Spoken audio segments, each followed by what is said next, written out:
आइए आज आप सब सुनेंगे नवरात्रि के 5वें दिन 9वें और 10वें अध्याय की कथा।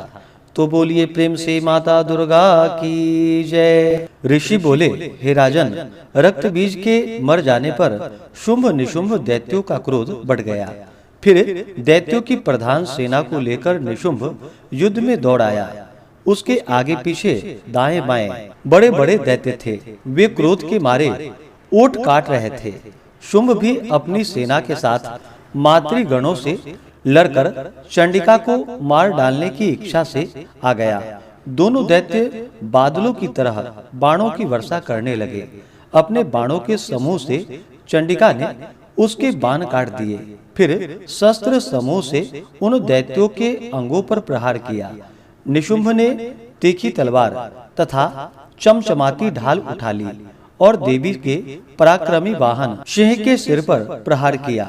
अपने वाहन पर इस प्रकार प्रहार होता देखकर देवी ने क्षुरप्र नामक बाण द्वारा निशुंभ की बड़ी तलवार तथा 8 चंदों वाली ढाल काट दी। तलवार तथा ढाल के कट जाने पर उस दैत्य ने शक्ति चलाई। उसे सामने आता देखकर चक्र द्वारा उसके 2 टुकड़े कर डाले। तब तो अत्यंत कुपित होकर निशुंभ दानव ने शूल उठा लिया और उसे फेंक दिया। देवी जी ने मुक्के के प्रहार से उसे भी चूर चूर कर दिया। गदा उठाकर फिर चंडिका की ओर फेंकी। देवी ने उसको भी त्रिशूल द्वारा काट दिया। वह भस्म हो गई। उसके अनंतर दैत्यराज को फरसा उठाया आता देखकर बाण समूहों से प्रहार कर उसे पृथ्वी पर गिरा दिया। उस भयानक पराक्रमी भाई निशुंभ के इस प्रकार धराशायी होने पर शुंभ क्रोध में भर गया और अंबिका को मारने के लिए सामने आया। वह रथ पर बैठा हुआ था। उसकी बड़ी बड़ी अनुपम 8 भुजाएं थी। उनमें भयंकर शस्त्र शोभायमान थे।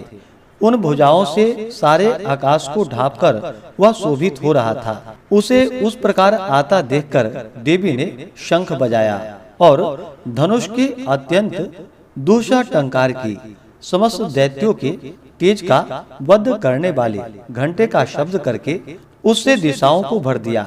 तब सिंह ने बड़े बड़े हाथियों के महामद को दूर करने वाली बड़ी भारी गर्जना लगाई। उसके द्वारा आकाश, पृथ्वी एवं 10 दिशाएं गूंज उठी। तब काली ने आकाश में उड़कर पृथ्वी पर दोनों हाथों से ताड़ना की। उस शब्द से पहले के सभी शब्द मंद पड़ गए। तब शिवदूती ने अमंगल रूप में अत्यंत अट्टहास किया। उन शब्दों से दैत्य डर गए। शुंभ के क्रोध का पारा चढ़ गया। फिर जबकि अंबिका ने कहा कि दुरात्मन ठहर ठहर, अब आकाश में स्थित देवता जय जयकार करने लगे। शुंभ ने पहुंचकर आग बरसाती हुई भयानक शक्ति चलाई। अग्नि के पहाड़ की तरह आती हुई शक्ति को देखकर देवी ने अग्नि की भारी उल्का से उसे हटा दिया। शुंभ ने फिर सिंहनाद किया। उससे त्रिलोक गूंज उठा। हे राजन, उस सिंहनाद का इतना घोर शब्द था जैसे कि वज्रपात हो। उसने बाकी शब्दों को परास्त कर दिया। तब शुंभ द्वारा छोड़े गए बाणों को देवी जी ने तथा देवी द्वारा चलाए गए बाणों को शुंभ ने अपने अपने उग्र बाणों द्वारा सैकड़ों हजारों टुकड़े कर दिए। तब चंडिका ने कुपित होकर शुंभ को शूल से मारा। उसके लगते ही वह मूर्छित होकर पृथ्वी पर गिर पड़ा। इतने में निशुंभ चैतन्य होकर वहां पहुंच गया। हाथ में धनुष बाणों से काली तथा सिंह पर प्रहार कर दिया। उस दानवराज ने अपनी 10,000 भुजाएं बना ली। फिर चक्रों का प्रहार करने लगा। तब घोर संकटों का नाश करने वाली भगवती दुर्गा ने अपने बाणों से वे चक्र तथा सभी बाणों को काट गिराया। तब निशुंभ ने दैत्य सेना से आवृत्त होकर चंडिका के वध के लिए हाथ में गदा लेकर बड़े वेग से फेंकी। वेग से आती हुई उसकी गदा को तीखी तलवार द्वारा चंडिका ने काट दिया। फिर दैत्य ने शूल उठा लिया।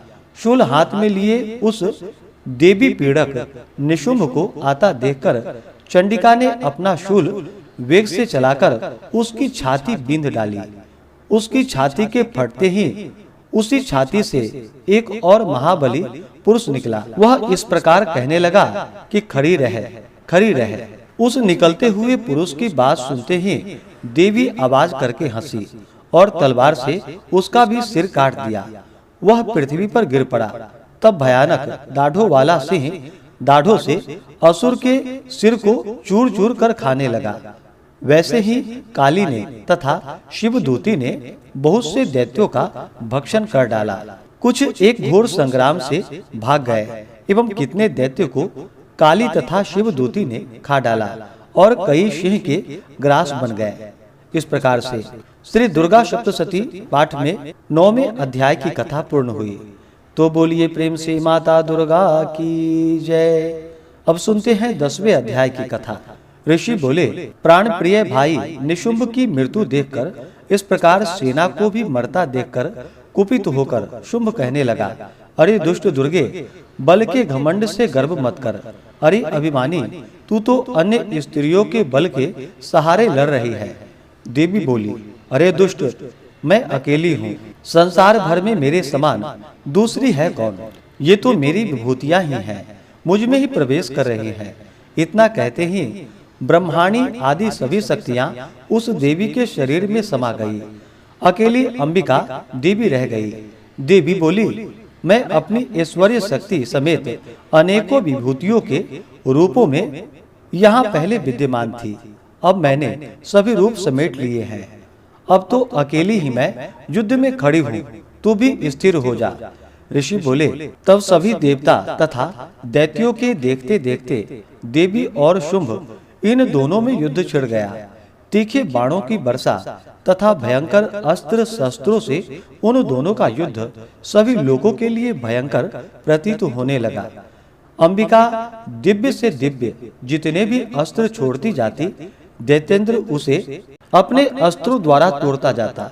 इसी प्रकार परमेश्वरी अंबिका भी खेल खेल में हुंकारित शब्दों द्वारा दैत्यों के छोड़े गए दिव्य अस्त्रों को तोड़ती गई। तदंतर असुर ने सैकड़ों बाणों से देवी को आच्छादित कर दिया। तब देवी ने कुपित होकर बाणों द्वारा उसके धनुष को काट डाला। धनुष के टूट जाने पर दैत्येंद्र ने हाथ में शक्ति उठा ली। अभी शक्ति उसके हाथ में ही थी कि देवी ने चक्र द्वारा वह शक्ति काट डाली। तब दैत्यराज ने तलवार तथा 100 चंद्रमा वाली चमचमाती ढाल लेकर देवी पर भागते हुए उसकी तलवार तथा सूर्य जैसी चमकती ढाल से अपने धनुष से छोड़े हुए तीखे बाणों से तुरंत काट दिए। रथ के घोड़े और सारथी को भी मार दिया। धनुष तो पहले ही कट चुका था। तब तो भयानक मुद्गल लेकर अंबिका को मारने के लिए दैत्य उद्यत हो गया। आते ही उसके मुग्धर को भी तीखे तीरों से काट दिया। फिर भी वह दैत्य मुक्का तानकर बड़े वेग से दौड़ा। जाते ही उस दैत्येश्वर ने देवी के हृदय में मुक्का मारा। देवी ने भी उसकी छाती पर एक चपेटा जमा दिया। देवी की उस चपेट के लगते ही वह दैत्यराज पृथ्वी पर गिर पड़ा। गिरकर भी सहसा उसी प्रकार उठ खड़ा हुआ। तब उछलकर देवी को उठाकर आकाश में स्थित हो गया। वहां से निराधार होकर वह चंडिका देवी के साथ युद्ध करने लगा। आकाश में उस समय दैत्य तथा चंडिका का आपस में घोर युद्ध हो रहा था। वह पहले पहल सिद्ध मुनियों को विस्मय कारक था। तब अंबिका ने उसके साथ देर तक युद्ध करते करते दैत्य को उठा लिया और उसे पृथ्वी पर पटक दिया। देवी द्वारा पटका हुआ वह पृथ्वी पर आकर खड़ा हो गया। मुक्का तानकर वह दुष्ट देवी को मारने की इच्छा से बड़े वेग से दौड़ा। तब उस दैत्यराज को आता हुआ देखकर देवी ने उसकी छाती में त्रिशूल भोंक दिया और पृथ्वी पर गिरा दिया।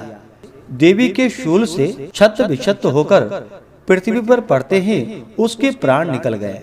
उसका गिरना भी समुद्र द्वीप एवं पर्वतों के साथ सारी पृथ्वी को हिला देने वाला था। उस दुरात्मा के मरते ही सारा जगत स्वस्थ एवं प्रसन्न हो गया। आकाश भी बहुत ही साफ दिखाई देने लगा। पहले जो उपद्रवी मेघ उठ रहे थे तथा उल्कापात हो रहे थे, वे सभी शांत हो गए। दैत्य के मारे जाने पर नदियां भी अपने अपने मार्ग पर चलने लगी। उसकी मृत्यु होते ही सभी देवताओं के मन प्रसन्न हो गए। गंधर्व मनोहर गायन करने लगे, दूसरे बाजे बजाते अप्सरागण नाचने लगी, वायु पवित्र होकर चलने लगी, सूर्य उज्जवल होकर चलने लगा, अग्निशाला की बुझी हुई आग अपने आप प्रज्वलित हो उठी, सभी दिशाओं की भयंकर आवाजें शांत हो गई। इस प्रकार से श्री दुर्गा सप्तशती में 10वें अध्याय की कथा पूर्ण हुई। तो बोलिए प्रेम से माता दुर्गा की जय। अब सुनते हैं क्षमा प्रार्थना। हे देवी, हे परमेश्वरी, मेरे द्वारा रात दिन सहस्त्रों अपराध होते रहते हैं, यह मेरा दास है, यूं समझकर मेरे उन अपराधों को आप कृपा पूर्वक क्षमा करो। हे परमेश्वरी, मैं आवाहन नहीं जानता, विसर्जन करना भी नहीं जानता तथा पूजा करने का ढंग भी नहीं जानता। हे देवी क्षमा करो। हे देवी सुरेश्वरी, मैंने जो मंत्रहीन, क्रियाहीन और भक्तिहीन पूजन किया है वह सब आपकी कृपा से पूर्ण हो। सैकड़ों अपराध करके भी जो तुम्हारी शरण में जाकर जगदम्बा कहकर पुकारता है उसे वह गति प्राप्त होती है जो ब्रह्मादि देवताओं के लिए भी सुलभ नहीं है। हे जगदम्बिके, मैं अपराधी हूँ किंतु तुम्हारी शरण में आया हूँ। इस समय दया का पात्र हूँ, तुम जैसा चाहो वैसा करो। हे देवी परमेश्वरी, अज्ञान से, भूल से अथवा बुद्धि भ्रांत होने के कारण मैंने जो न्यूनता या अधिकता कर दी हो वह सब क्षमा करो और प्रसन्न हो। सच्चिदानंद स्वरूपा परमेश्वरी, जगन माता कामेश्वरी, तुम प्रेम पूर्वक मेरी यह पूजा को स्वीकार करो और मुझ पर प्रसन्न रहो। हे देवी सुरेश्वरी, तुम गोपनीय से भी गोपनीय वस्तु की रक्षा करने वाली हो। मेरे निवेदन किए हुए इस जप को, इस पूजन को ग्रहण करो। तुम्हारी कृपा से मुझे सिद्धि की प्राप्ति हो। तो बोलिए प्रेम से माता जगदम्बा की जय। इसी प्रकार से ज्ञानवर्धक जानकारियाँ प्राप्त करते रहने के लिए, व्रत पूजा के बारे में जानने के लिए, कथा को सुनने के लिए चैनल पे अगर आप पहली बार आए हैं तो चैनल को लाल बटन दबा करके सब्सक्राइब करें, साथ में बेल आइकन घंटी को दबाएं ताकि आने वाली वीडियो का नोटिफिकेशन आपको समय से मिलता रहे।